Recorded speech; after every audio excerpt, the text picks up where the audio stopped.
What is up everybody, SchwayZ here, and in today's video we're going to be talking over 20 cool, fun, and interesting features of the all-new, first ever 2024 Kia EV9.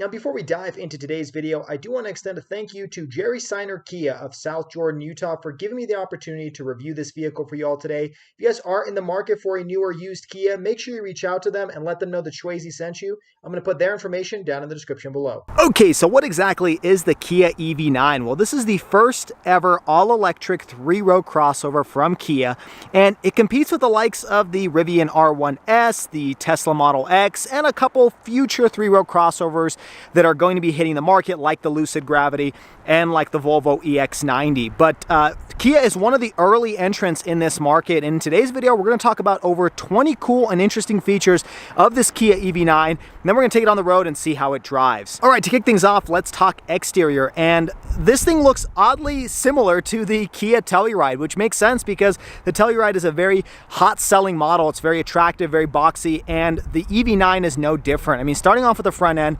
every single EV9 comes with LED headlights and LED daytime running lamps. And depending on which spec you get, you will also get upwards of 24 different LED cubes that kind of light up this imaginary grille on the front end. It's really hard to describe. I'm going to try to throw up some footage right now of what it looks like, but you can also pre-program different types of designs. So there are some that come with the vehicle, and there's others that you can actually purchase from the Kia store. And so your vehicle will have its own unique lighting pattern. That's kind of an interesting, unique thing that I haven't seen on very many other vehicles. But when you have a light up faux simulated grille, you might as well use it, and it looks really cool. And even though this thing looks pretty boxy, it actually has a really good coefficient of drag of 0.28. Some of the best sedans out there that are EVs are around 0.20, so this really isn't that far off. Up here you have your redesigned Kia logo, and then down here you have some black plastic cladding with some active aero shutters there as well, along with your parking sensors. And like I said, from the front end, this looks like a concept car. It looks very futuristic, something you'd see out of like RoboCop or something. It's pretty cool.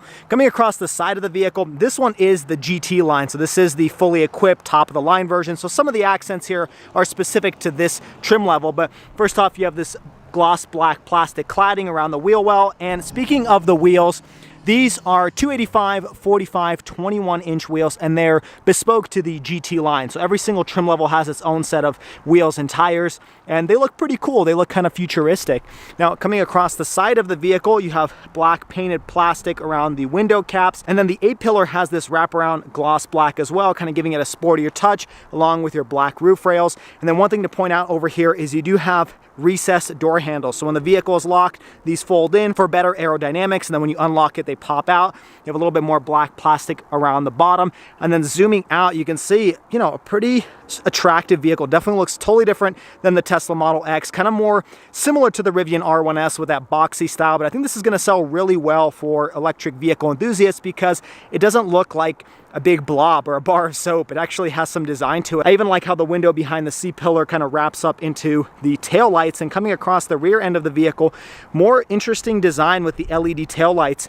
These light up really well. Let me show you what they look like when you unlock the vehicle and when you lock it as well. Kind of cool there. I like how that looks, and then you can see it lights up. So lots of design here, kind of similar to what you'd find in a Volvo, but a little bit more unique in this application. Coming to the back, you got the big Kia badge over here, and then down here a little bit more of that black plastic. Of course, there's no exhaust pipes because this is an EV. Now, if you guys are curious about what this color is, it's kind of hard to show on camera, but it is an ivory silver matte. So this is a matte paint finish, and it looks really good. Now, I don't know if I would pick matte paint because I hear it's very hard to maintain and you can't really take it through a car wash or anything like that, but it does look cool. It does make this vehicle look futuristic, but you can of course get metallic paint as well, and they have a variety of different colors. The reason this vehicle, even though it's the GT line, it's kind of the top trim level, it doesn't come with those 24 cube LED lights is because of the paint finish being matte. They can't make it transparent like they can with some of the more metallic paint colors. So for that reason, you don't have that cool lighting feature, but you do get a pretty cool paint job. Now, in terms of length here, like I said, this is a three-row crossover, and it's pretty much on par with all the other three-row crossovers in terms of length. You're looking at about 197.2 inches, which is almost identical to the Kia Telluride. Hey everyone, I want to tell you about Octane Coffee Company. It is the car-themed coffee company with a variety of different roasts paired with iconic names. You've got Big Block, Race Gas, The Goat, It's perfect for early morning cars and coffee or cruises down the canyon.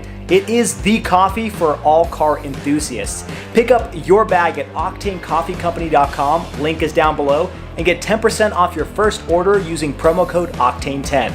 Now back to the video. All right, now let's talk about a dozen or so cool features on the inside. One thing I want to point out is as you walk up to the vehicle with the key in your pocket, automatically opens up the door handle and opens up the side view mirrors. Now opening this door up, it just feels very heavy, very big. I mean, this thing feels solid, feels kind of like a tank. Now, starting off with the door panel, you do have soft touch materials all throughout, although this isn't leather. This is kind of a vinyl-like material. And in fact, the entire interior of the vehicle has no real leather. You can't even get it with real leather, so just keep that in mind. But it doesn't feel bad. It just kind of feels more like vinyl than it does kind of like a Nappa leather material. You do have this gray plastic material over on the door panel, aluminum door handle. What's cool here is these are all your controls for your heated and ventilated seats. You got 2-person memory, heated steering wheel, and you even have a massage function on the EV9, specifically in this GT line.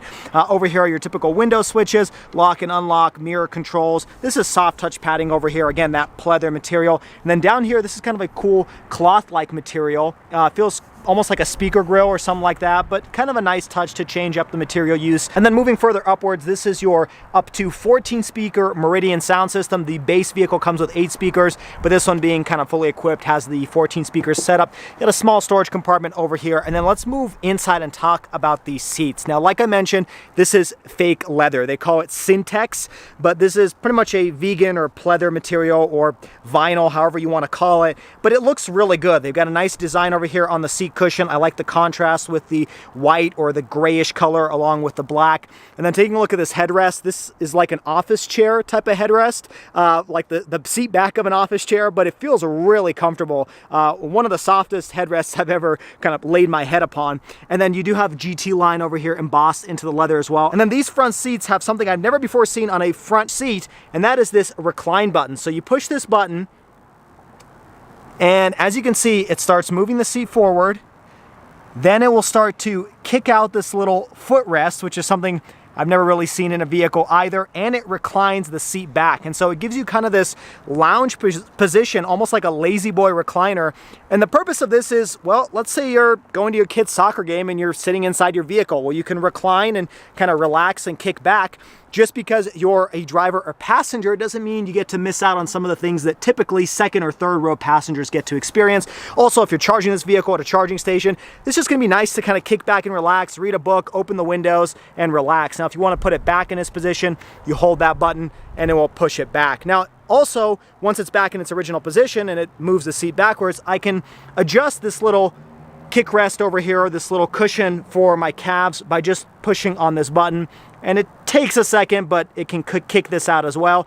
And you can use it while you're driving the vehicle. Not that I recommend you should, but you can kick that feature out. And then you of course have lumbar support. And I believe you have upwards of 12-way power seat functionality. Now these seats are also heated and ventilated, and that is standard on every single Kia EV9. Now climbing inside, it gets even more interesting. First off, let's start with the use of materials on the interior. Now, I talk about this in pretty much every video, but this is some soft touch material over here, but over here, oddly enough, is hard touch plastic. But the rest of this surface is this soft touch material, very similar to what you'd find on the door panel. And then just a cool design overall. Again, a little bit more of that speaker grill-like cloth. You got some ambient lighting running throughout. That is an optional feature on some of the higher trims. And then you kind of climb across this minimalist design center console, moving over to the steering wheel. Now, starting off with the left-hand side of the steering wheel, you of course have your air vents over here. And then these are some quick access buttons for your charging port. You've got your frunk opening, so you push this twice and it just pops open. It doesn't automatically open, it just kind of releases it. We'll show that off later on in the video. You've got your automatic trunk opening, traction control off, brightness, and your parking brake. One thing to point out while I'm down here, take a look at the brake and the accelerator. You can see it's got a plus sign on the accelerator and it's got a minus sign on the brake. That's kind of a cool touch over there. It's not needed, but it just adds a little bit more personality. Now, taking a look at the steering wheel, it's technically like a 4-spoke steering wheel over here. On the left-hand side, typical Kia fashion, this is how you're going to control all your safety features, and we'll talk about that later on in the video. You got your adaptive cruise control, lane keep assist, lane centering, etc. New Kia logo. On the right-hand side, you got your roller knob for your volume, and then your toggle to go up and down on the menu. Down here, you have two buttons. So you have your all-wheel drive lock and you have your different drive modes. Now, turning this vehicle on is a little bit odd. You actually have to push this EV button on this turnstock over here. This is actually your gear selector. So you twist it down to go to reverse, up to go into drive, then you push the button over here to put it into park. But turning this vehicle on, push that button and it lights up. And let's talk about the screens here. So what you have here is a 12.3-inch instrument gauge cluster display, a 5-inch screen for your climate control settings, and another 12.3-inch screen for your infotainment screen. So you have pretty much 30 inches of straight screen over here, and this is all touchscreen controls, of course.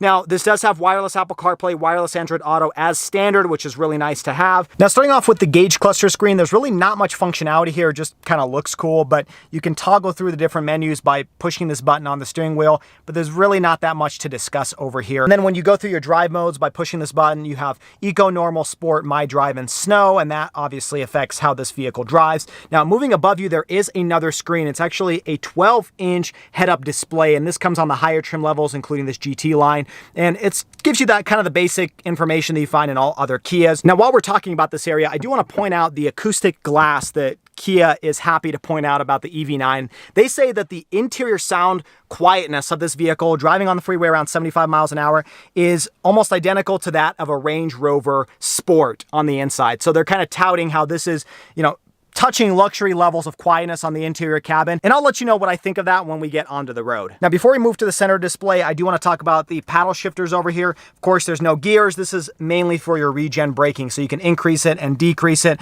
and then that will affect the sensitivity of your accelerator. You got your turn signal stock over there, and then your windshield wiper stock over on the right-hand side. Now, one more thing to point out is you do have that same gray type of plastic material that you find on the door panel. Now, moving towards the center, let's talk about the two screens over here. So first off, I like that they've integrated a permanent climate control screen, because rather than have to go through different settings over here, you can simply click where you want the airflow to go, and then you can turn up and down the airflow. Very quick and easy to use, and then you can cycle through the front and the back as well, and then operate your defrost as well. You can also turn sync on and off between the driver and passenger side. So you might be asking, how can the passenger control their climate if the screen is pretty much right next to the driver? Well, there is still a set of redundant climate control settings over here. These are physical buttons. You can change your fan speed, the temperature for the passenger driver side, and you've got where the airflow is going. And then you also have your hazards. You also have a physical volume knob, and I gotta say, this feels pretty good. It's like this metal material, feels solid. Up above this section, you can see you've got these fake buttons over here. These are haptic feedback control buttons, and they have a nice touch to them. When you push on them, you can tell that they're activated. This kind of reminds me a little bit of the Nissan Ariya on the inside, but I kind of like this fake button stack that's integrated into this trim piece that goes all the way to the passenger side.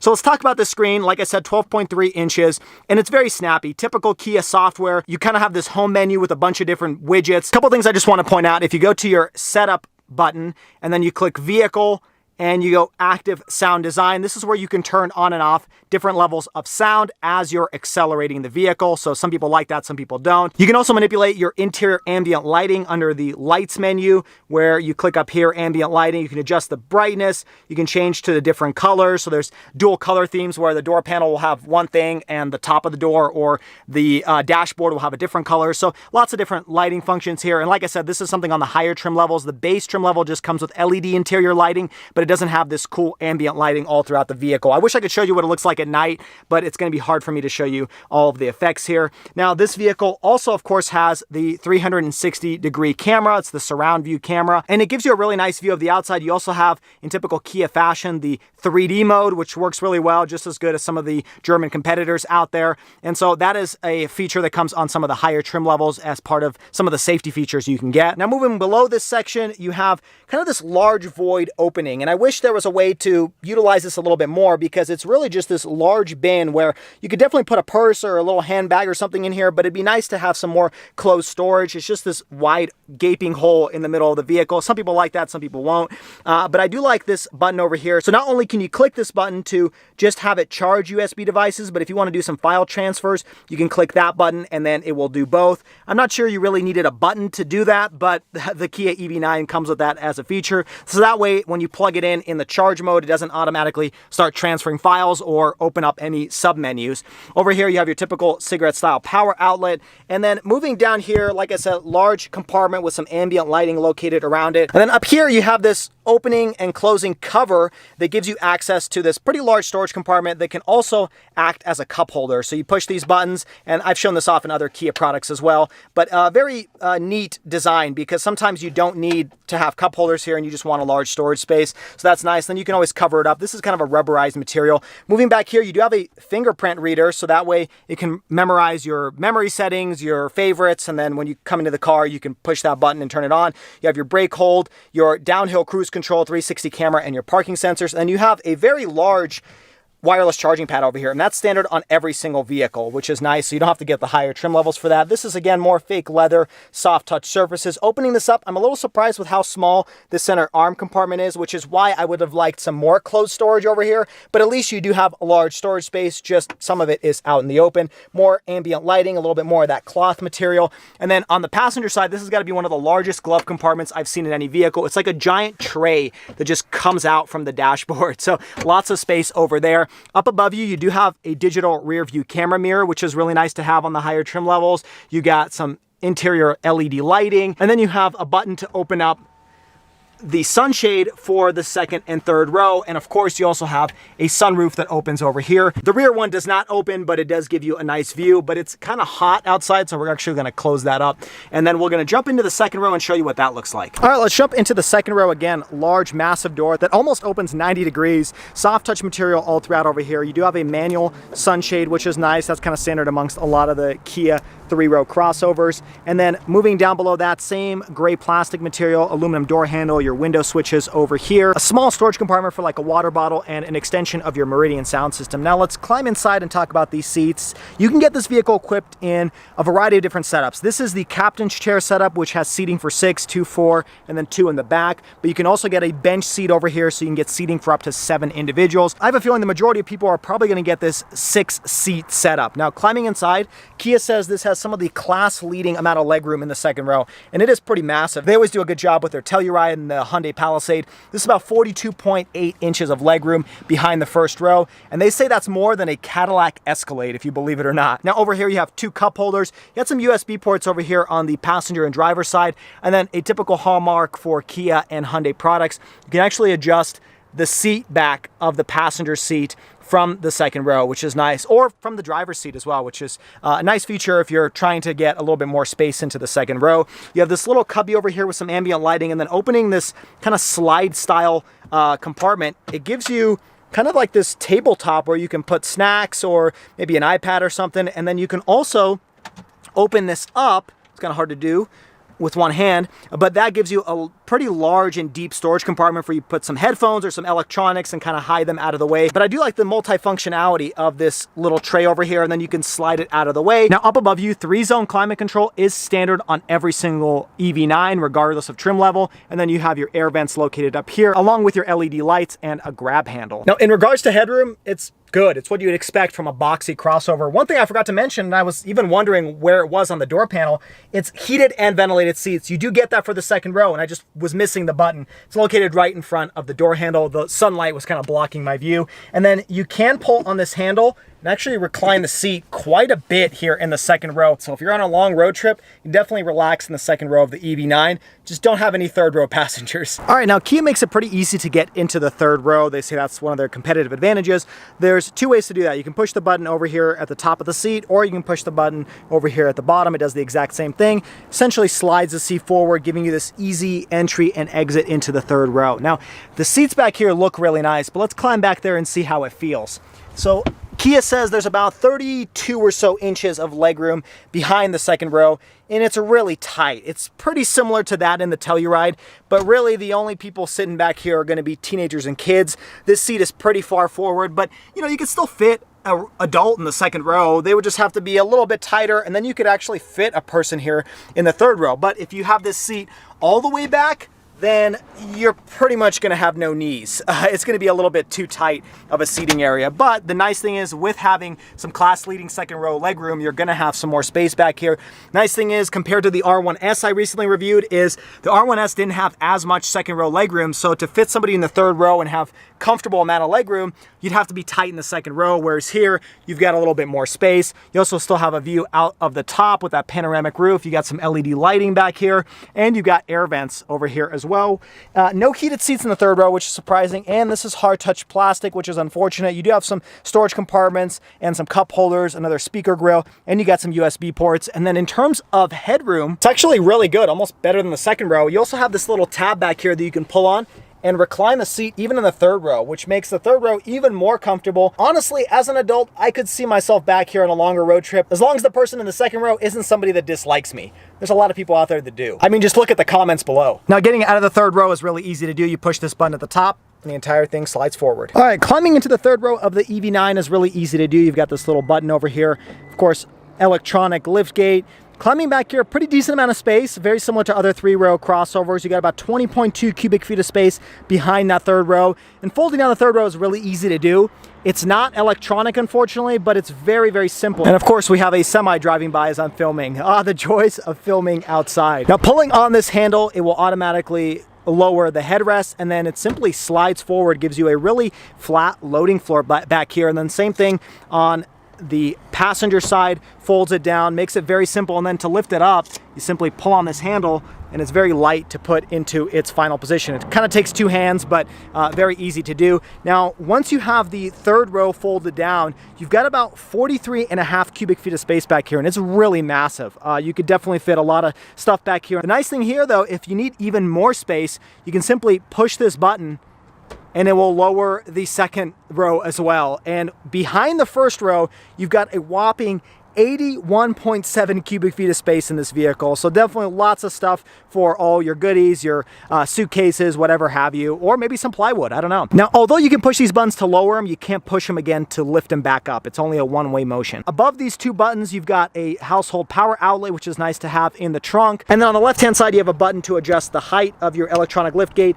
and a cigarette-style power outlet as well. Now, underneath this floor, there really isn't that much space. It's kind of mainly for your charging cable and stuff like that. And then speaking of your charging cable, it's right over here, and it's velcroed to the bottom of the trunk floor as well. So lots of space back here and lots of functionality in the cargo area. Now, with this one being an EV, there is one more concealed cargo area, and to access it, you got to push this button on the inside twice. Yes, I'm sure most of you guessed it. It is a front trunk, or a frunk as I like to call it.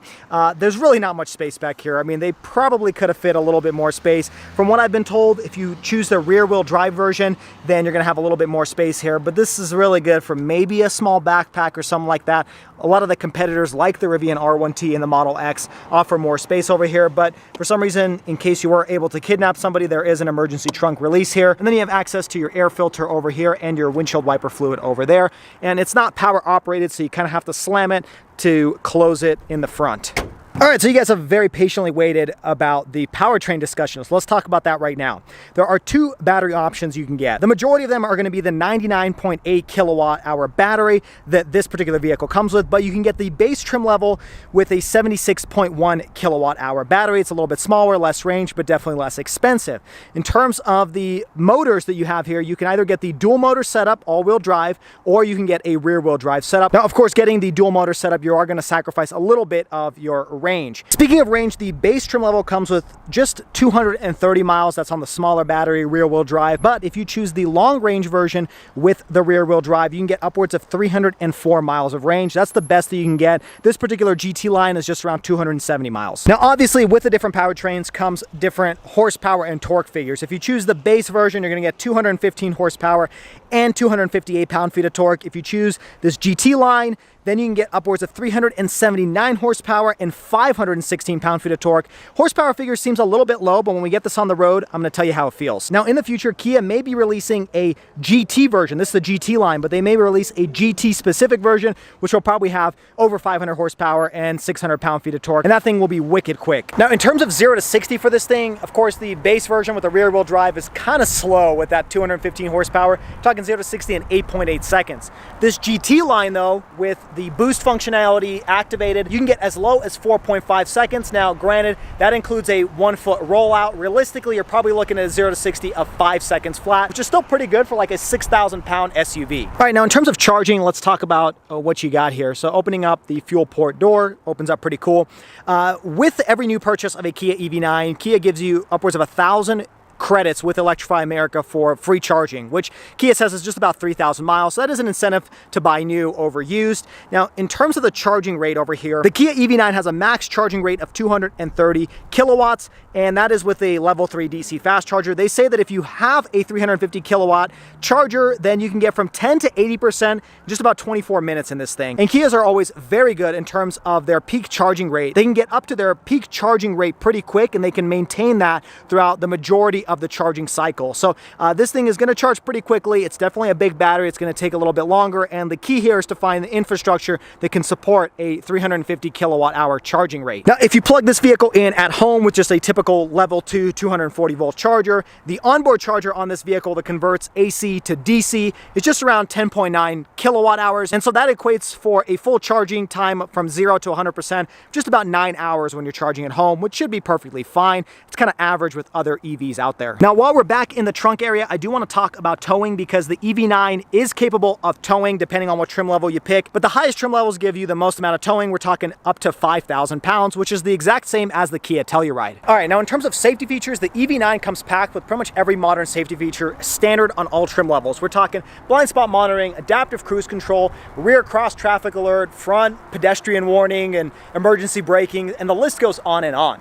Now, you can option for some more safety features like that 360 camera I showed off on the inside with that 3D view, like the blind spot view camera, so when you turn the blinker on, it'll actually show you what's going on in your blind spot. And there's a highway driving option where the vehicle will actually change lanes for you when you click on the blinker when you're driving on the highway. Now, those are some nice add-on features, but the base safety features on this vehicle are more than enough for the average driver. Now, in terms of warranty, typical Kia fashion, it's one of the best in the industry. We're talking 5 years, 60,000 mile bumper to bumper limited warranty, and then a 10-year, 100,000 mile powertrain warranty.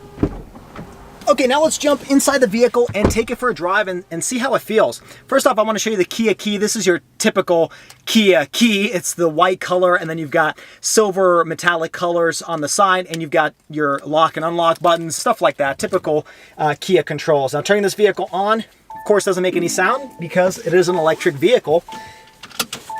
But let's get it on the road, and I want to find out a couple things. First off, how does this compare to the Rivian R1S I somewhat recently reviewed?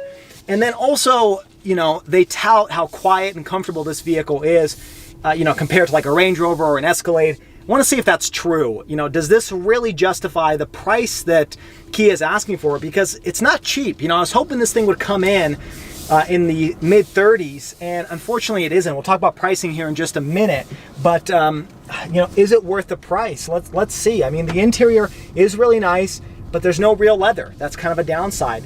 Also, at the end of the day, you know, it has the Kia badge on it.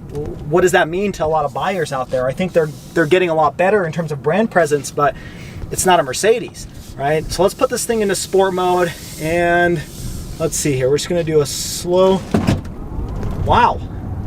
You know, it's pretty quick. You know, it's 4.5 seconds 0 to 60. You know, 5 seconds 0 to 60. Definitely feels like that. This thing has a lot of torque.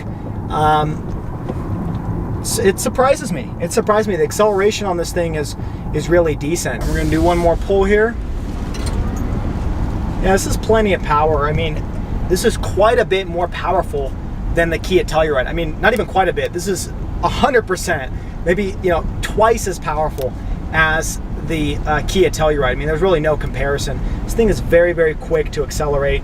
Feels really good. Now, speaking of the Telluride, the interior and the exterior reminds me a lot of the Telluride. This is really just an electric version of the Telluride. You know, if you like the Kia brand and you like the Telluride, you're definitely going to like this vehicle a lot. I don't see a huge difference. The major one being this is an electric powertrain, and so if that's what you want, and you want that, you know, almost neck-snapping amount of power in a vehicle of this size, you got it here. Now, in terms of comfort, we just drove over some train tracks, but let's go over them one more time, and let's see how this thing feels. So first off, it's a semi-truck coming, so we gotta scurry pretty quick. You know, because this thing is, you know, I would say high performance, it feels very maneuverable, very nimble. It doesn't feel like a large 3-row crossover. I mean, I was turning the steering wheel in the parking lots, and very easy to maneuver, very easy to drive around. This feels lighter than it is, and it's a heavy vehicle. Now, there's no question that this is not nearly as powerful as the R1S. I mean, there's no comparison. The R1S is one of the quickest SUVs I've ever driven. But this has that familiar, solid feel on the inside. I can't say this thing drives any worse. Like, let's drive over these train tracks. And it's very, very soft, very comfortable. This is definitely more comfortable than the R1S. I drove the R1S, I put it into soft mode, and this thing's softer. I know some people argue otherwise, but this thing is more comfortable. Now, in terms of quietness, it's relatively quiet on the inside. I can't complain about it. Now, it's gonna be hard for me to take this vehicle out on the freeway and show you exactly what that feels like, because I don't wanna put a bunch of miles on it. This isn't my vehicle. Thanks to Jerry Seiner for giving me the opportunity to review it. But I can tell it's a pretty quiet vehicle. There's a semi-truck behind me. It's a very loud semi-truck, the same one that got in the way of my filming, and I can barely hear him inside this vehicle. So if you want a quiet ride on the inside, EV9 is a great option. I think this acoustic glass really does make a difference. Now, would I have noticed it if they didn't tell me and I didn't read that they have acoustic glass? Questionable. But it is quiet, and it's comfortable. I mean, you've got massaging seats, which is not something you have on the Rivian. You've got the latest and greatest tech with wireless Apple CarPlay, wireless Android Auto. This is a great vehicle overall, and I'm very impressed with it. I mean, being the first 3-row crossover from Kia, they did a bang-up job. For the last decade, Kia has been delivering just knock it out of the ballpark type of vehicles, and this is an example of that. I see why it won kind of best EV crossover of the year. This thing's great. It doesn't feel like a first attempt at an EV. This feels like just something you would go and buy like you would with a Telluride or a Palisade or something like that. So good job, Kia. This is a really impressive vehicle. All right, to finish out this video, let's talk about the pricing. So the base EV light trim level with rear wheel drive starts just around $54,000, and it can go all the way up to the GT line with all wheel drive, which tops out just around $74,000. And the vehicle behind me, because it has that silver matte paint color and after destination chargers, this thing is around $76,700. So what are my overall thoughts on the EV9? Well, personally, I really like the vehicle. I do question the pricing though. It does seem like it's a little bit on the higher end, but if you pick some of the mid-trim levels that are a little bit more affordable, you could probably get one realistically, around $60,000, $65,000, and you can get the $7,500 tax credit if you lease the vehicle. And also, I have a feeling Kia is going to be incentivizing this vehicle a lot. There's already some really good incentives on the EV6, even the EV6 GT, because they're just not selling as many as you would expect. I have a feeling this vehicle, even though it is amazing, it's probably not going to sell as well as the Telluride, and so you're likely going to see some pretty good discounts on this one. That being said, is it better than the Rivian R1S? Well, in some ways, yes. On the inside, you're going to be a little bit more comfortable in the second row. Your third row has a little bit more space in the back. You can recline the seats. There's certain advantages to this vehicle over the Rivian R1S, including price. But when you're bumping up against the GT line, you can jump up to an R1S, which gets a lot better acceleration, pretty similar range, and you also have some additional cargo volume in the R1S with that front trunk being a little bit bigger. At the same time, there's no concern of Kia going bankrupt in the next 12 to 24 months. And there are some people that are concerned about that with the R1S and what that means to servicing and warrantying the vehicle in the future. But what are your thoughts on the Kia EV9? Would you take this over the competition, and why? And let me know what trim level you would pick. If this is your first time stopping by, make sure you hit that like button and subscribe to the channel for all of the weekly car videos. Also check me out on all the social media at SchwayZ_. Until next time, everybody, I hope you stay SchwayZ, stay healthy, have a wonderful day.